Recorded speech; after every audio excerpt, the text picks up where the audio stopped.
Hello and welcome to episode 2 of Panipuri Investing. In episode 1, we covered the basics about how she goes about her market research process and decides which business she wants to get into, right? So she'd analyze the market, the customers that she'll be serving, the competition, all of those factors, and decided that she wants to start off her Panipuri business in that locality.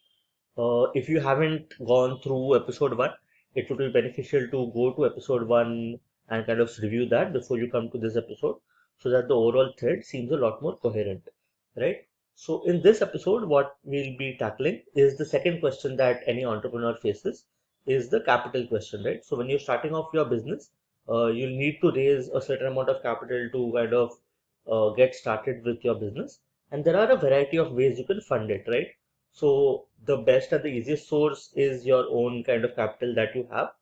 Uh, Post this, you can either kind of get equity infusions from other people or you can get a debt from a bank, right? So these are the kind of primary places where you could get your initial capital.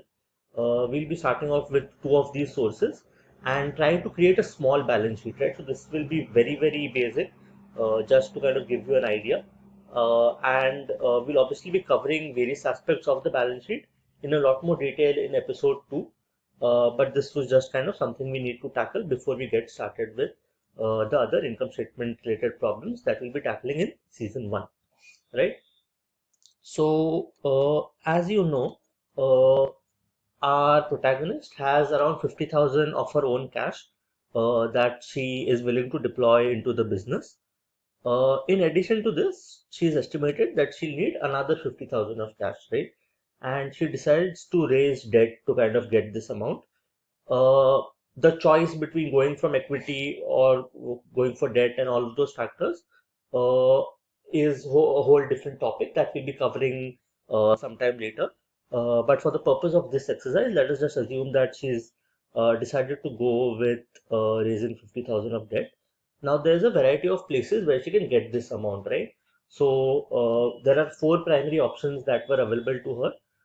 There was a local money lender who was willing to lend to her at 18% an annum. She could get a personal loan at 14% an annum and then infuse that into the business. She could get credit card debt, right? So credit card debt typically is around 35-36% per annum. Or she could get a business loan for her business at 10% per annum, right? And we raised this question on our LinkedIn page. So we are going to make this exercise extremely interactive, wherein we'll be kind of posing the questions that our protagonist faces to our audience so that you can kind of learn and grow along with this, right? So as almost 90% of you had correctly selected, the business loan at 10% would be the best way for her to go forward, right?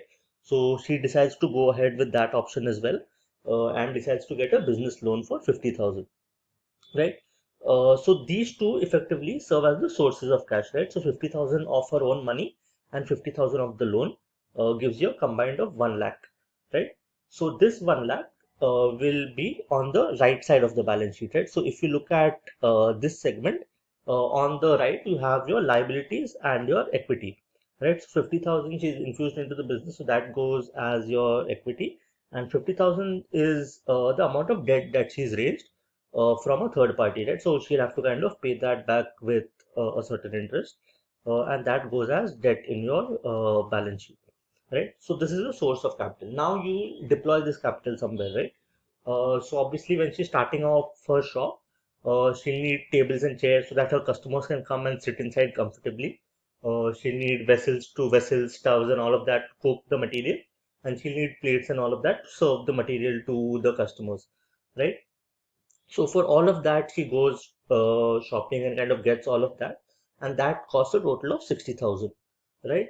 Now these aren't expenses, right? So these are things that you will use over a prolonged period of time. So if you've got tables and chairs, you'll be able to use that furniture over say a 5 year or a 10-year period of time. As a result of this, what we'll do is we'll kind of capitalize this. So this will go as PP&E in as property, plant and equipment in your balance sheet, and we'll be depreciating it slowly through the years. So the depreciation process will be explained in another exercise.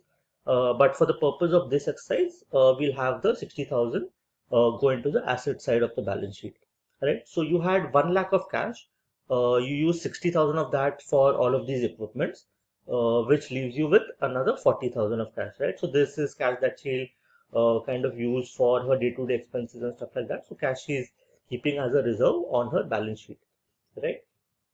So, if you look at the asset side of the balance sheet now, you'll find that the equipment is of a total of 60,000, and the cash that she has is a total of 40,000, right? And so, effectively, this side is a combined of 1 lakh, and similarly, the right hand side is a combined of 1 lakh, right? So, it's a neatly balanced balance sheet, and this will be our starting point.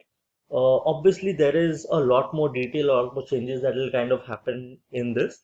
So we'll have a complete season. So season two that we'll be working on will be focused just on various aspects of the balance sheet, in which we'll cover this in a lot more detail. But the purpose of this exercise was primarily to kind of familiarize you with the balance sheet so that you kind of broadly know where the money that is being used in the business is coming from, right? So that is it for episode 2. We'll be coming out with episode 3 next week, and we'll take it forward from there, right? Thank you for listening, and do follow our GSN Invest LinkedIn page to kind of participate in similar quizzes and learn more from us. And do subscribe to this and press the bell icon as well, so that whenever we come out with a next episode, you get the notification, right? That's it from our side. Thank you.